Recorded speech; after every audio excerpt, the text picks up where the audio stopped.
Today's episode of A Pop of Culture is going to be about the shade room comments and quote-unquote being too sensitive. Could somebody please make it make sense?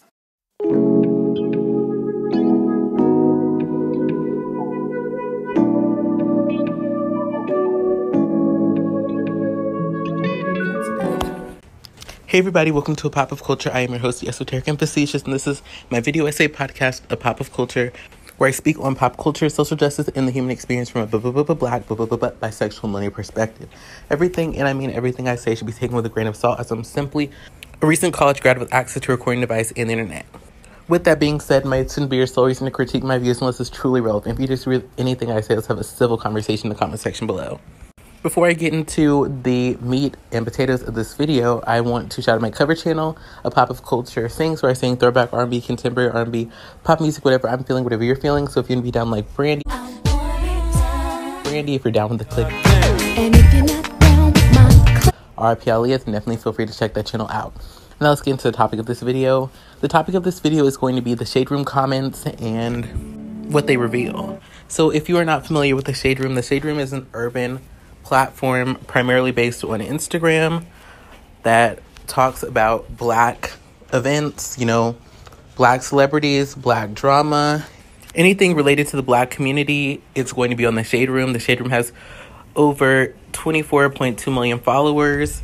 And if you're somebody who is Black, who's on social media, you want the Shade Room hosting you. You want the Shade Room engaging with you because it's where the Black people are, where the urban audience is, if you will. Over the years, the Shade Room has been called out for being problematic and also inciting problematic behavior for engagement. I can make a video and go more in depth on the Shade Room and the origins. If you would like, let me know. But it's been pretty accepted by most people that the Shade Room is a space where toxicity is allowed to exist. And in my opinion, they want this toxicity to exist because that's what keeps growing their platform. If you go on the numerous posts they've made announcing things about Bill Cosby, you can see posts with hundreds, thousands of likes defending Bill Cosby. Does the Shade Room do anything about this?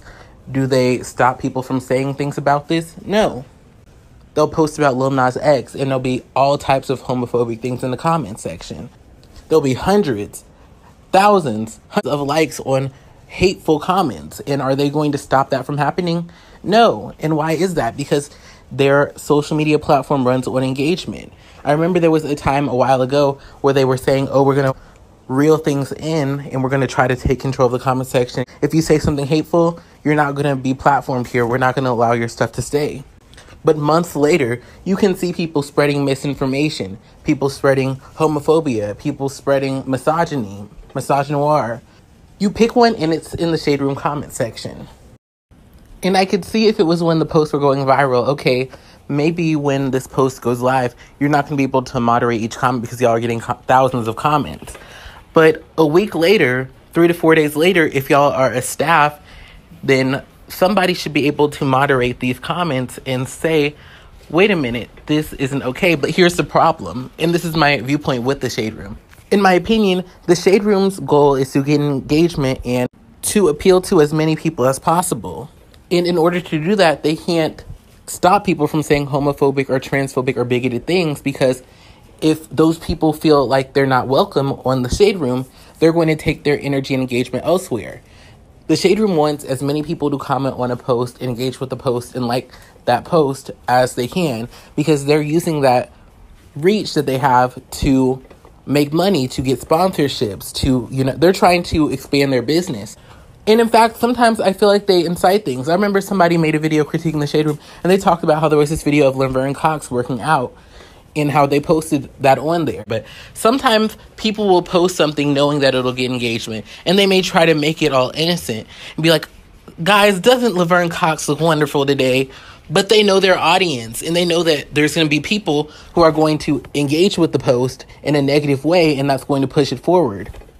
And in my opinion, you can't try to be the social media platform for Black people and not actually stand by the Black people that you're posting.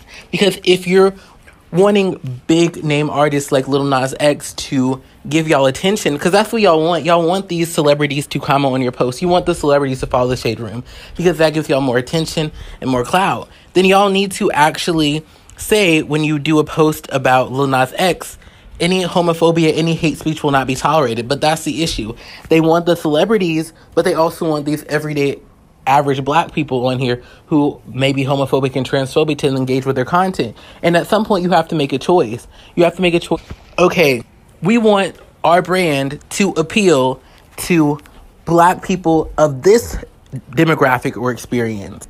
And that's what other pages and other social media platforms do. They make posts that are on a brand that are based in pro-LGBT black people, or, you know, left-leaning black people, or more conservative-leaning black people. You can't have everybody. And I think that's where the Shade Room fails, because they want to keep as many people invested, so they're not really going to make any hard and fast stances.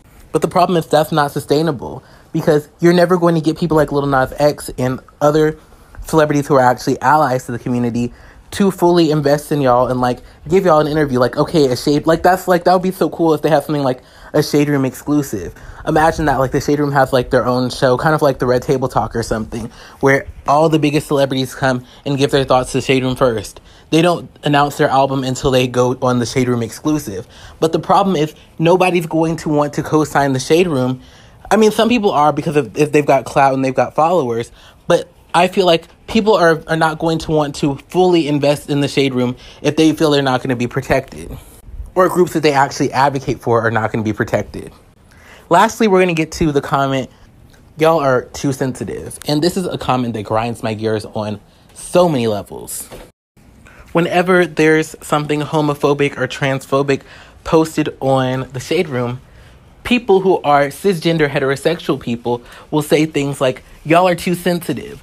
Why are y'all always offended by everything? And here's my issue with this. You do not get to be the decider of what LGBT people are offended by. You don't get to be the decider of what women are offended by. How dare you sit here and tell anybody they're too sensitive when you've not walked a mile in their shoes, haven't walked a foot in their shoes. And that's the thing. That's what I cannot stand. Let it be anything about a black man, and these people lose their mind. But when it's anything but them, and that's something that I really have seen so many places, and I think is so true. Some people, in my opinion, want privilege. Like, some black people legitimately want to be in the space that they feel white people are in. They don't care about equality for everybody. They care about black men getting that. Black cisgender heterosexual men getting that. Nobody's issues, nobody else's struggles matter to them. The only valid struggle is being a straight black man. And that's the issue too. There's also straight black women who buy into this. They buy into this where literally holding a black man accountable for anything is too much. It's nothing to bash queer people who are existing as themselves, hurting nobody, but holding any black man accountable for anything. Lil Nas X can't have anything provocative on stage, or he's a part of the problem. But we can't hold Bill Cosby accountable, R. Kelly accountable, the baby accountable. Black men are babied, and it's sick and it's disgusting. That's the thing. Why are we handling people who have been accused of disgusting crimes with kitten gloves? We're too sensitive, but these men with kitten gloves, and y'all are too sensitive, and oh, it's an agenda to tear down black men. How is it an agenda to tear down? Like, here's my thing. Wrongdoing was done. And we can talk about things like Seventh Heaven still being on the air and different stuff like that. Yes, is there bias? Yes, but wrongdoing was done. And what we're not going to do is ignore that wrongdoing because we like someone or they made us laugh or we like their music. Y'all are the ones who are too sensitive because the only issues y'all care about are your own issues. Because that's the thing. Black LGBT people, black women, these people can understand intersectionality and they can understand multiple struggles, but all y'all can understand is what's right in front of you, or what black men tell you is what you're supposed to think. And that's so sad. And every time I see that comment from now on, if I'm on the Shade Room, which I try not to interact with their stuff, but sometimes they do break news. If I ever see that y'all are too sensitive comment, I'm just going to think in my head, no, you're too sensitive. Because you refuse to view intersectionality as valid. You refuse to see the fact that other people who are black, who have other identities and experiences to you, can also have problems and concerns that need to be addressed. It's not all about you. That's all I have to say. Let me know your thoughts below. Love y'all. Bye-bye. This video, if you like this video, if you made it to this point in the video, comment a thumbs up emoji below or a still here if you are still here. Subscribe if you want to see more, and make sure to hit that bell so you're the first to know when I upload new content. I upload new content every week. And if you're enjoying yourself, and why wouldn't you be enjoying yourself? To the left, there's a playlist of all my video essay podcasts. I have 24 and counting.